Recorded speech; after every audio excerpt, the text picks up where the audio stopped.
Hey everyone, Joe Menza here, and we're going to do another acrylic painting. This time I'm using canvas pad. So this is actual canvas, like a sheet of paper comes on a pad if you've ever seen them. And it's a pad of paper, but it's all actually cotton canvas. So I'm using my light ultramarine blue, a little bit of yellow ochre with some white, create some light source in the middle here. And probably can't pick it up on camera too well that it's canvas, but it has a sort of a linen-y texture to it like you would expect a regular canvas. And I would imagine you can stretch this and put it or glue it or something onto a surface if you wanted to, sell it or whatever you were doing. And I would imagine too that you could put it under glass like a piece of paper as well. So it's just an interesting surface, to paint on. I don't think it's much difference than an actual framed canvas, but it doesn't have that give to it. So here I'm using a little more ultramarine blue. I used a little bit of red mixed with white for pink. Just trying to make a unique sky here. And then we'll see how it blends. Using my soft brush. Now I'm using a Hake brush because I'm used to that from the watercolor painting.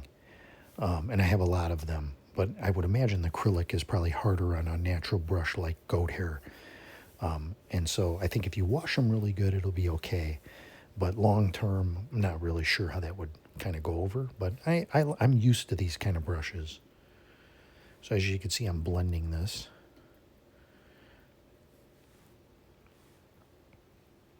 Grab a little bit more white.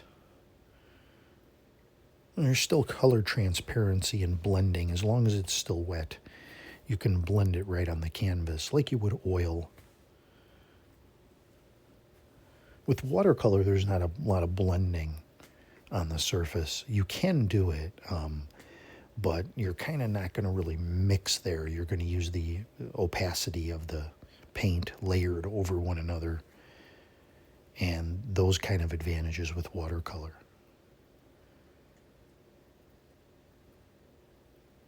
So just creating a nice sky here, blending it in.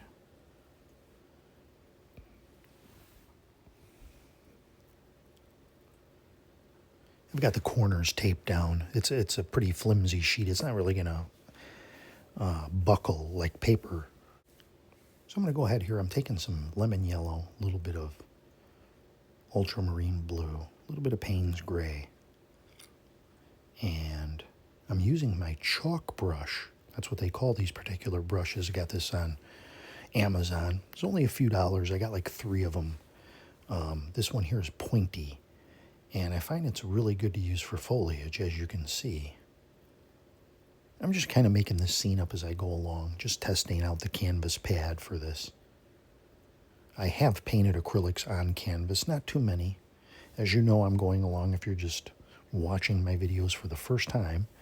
I've done watercolor for several years, and I've started doing acrylic, and for fun, just to kind of warm up myself and to learn as I go and pass along the things that I learn as I paint.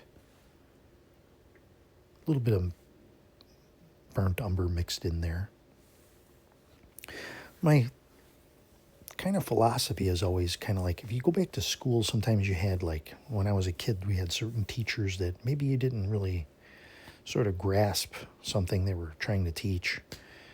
Could have been you, could have been the fault of the teacher, I don't know, but you then go to a student friend and say, hey, I don't understand do you know, and then they show you their notes or go over things. And a lot of times you can learn from your peers that are learning along with you, and they have a fresh knowledge of that. And I've used that kind of philosophy with art. I don't know if you watch a lot of art videos and you see some people that are really advanced and they'll put beginner on their video, and it's like, this isn't a beginner video. Trying to get that beginner audience, I guess, is fine, and then you go to paint what they painted, and now you're very discouraged because you are not going to be able to do exactly what they did. And you should never try to do exactly what someone's painting anyway. Make it your own, kind of do a variation, and accept how it turns out. So doing this together, and trying things kind of for the first time. You're seeing, this is not a masterpiece. This is more of a demo. And like here, I've lifted up some of the paint here to make a water line, and then I've pulled down the paint that's there to make like a reflection. And now I'm going back to those same colors here. I'm going to reflect that, what's going on in the sky. But I'm using that same philosophy as that, hey, we're learning together here. And you'll see over time, things that we find out. So go back and watch a few other videos. Watch my watercolor stuff if you haven't seen it. I did that for a few years. I've been watercolor painting for about 7 years. And when I first came on and started, I was doing it for maybe a year. And my goal was to inspire people to pick up a brush because I enjoyed it so much. And I came to it sort of a little bit later in life. And it really is therapeutic. It's a good hobby to have. It doesn't have to take up a lot of your time. You can just do real quick and just kind of get a painting in 30 minutes and just, have that, quick release and not put a lot of pressure on yourself that, hey, this is good. I got to be good. And, this is more about shapes and, putting paint on paper. And still having something turn out that's nice that you can put up maybe on your wall or have by your desk. So I'm still doing the reflection here of the same color. Now I'm using over on the right, you can kind of see I have a Stay Wet palette. It's like a big Tupperware box. Inside there's a sponge on the bottom that you wet, and then there's a piece of paper on top of that. They call it a membrane. And you soak that in water, and then you put it on top of the sponge, and then you put your paint on that. And I've been using it now for a few weeks, and the paints really stay wet in there. I don't like squeezing out my paint every time. That's why you see me using those half pans when I'm doing watercolor, because they're just readily available. I can just grab it, start painting, and then put it down, put it away. So I can grab my Stay Wet palette, pop open the top, do a quick painting. I don't have to sit there and squeeze out all the colors. And also I like convenience colors of paint too. I don't like to do a lot of mixing. So again, it's meant to be a loose, fun painting technique. Here's a little bit of white there I'm brushing, and I want to make that line a little dividing line there.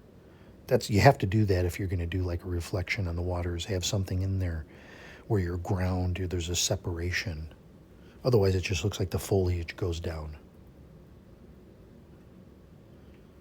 I'm using a fan brush here. I really like using fan brushes. Personally, I could use fan brushes for everything. But if you're blending and trying to make things look smooth, you almost need a soft blending brush. But certainly you can carry around a couple of sizes of fan brushes and just use those. Okay, well that's simple there, what we've done. And I'm going to go ahead and try it. I don't want to get my frame. I'm always messing up these mats. So I'm just going to kind of hold it there.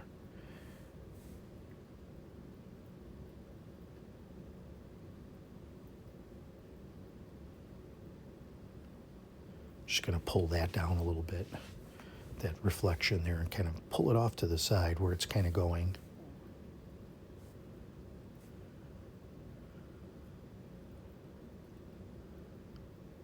So really just a super simple, fun, not a lot to it on this canvas pad. So I hope you enjoyed this one. Let's take a second here and look at it and just kind of even out this water line here. No fuss, no real, adding too much. A lot of times these paintings, the simpler the better. Here we go again. And that is it. I hope you enjoyed this one. I'll see you next time.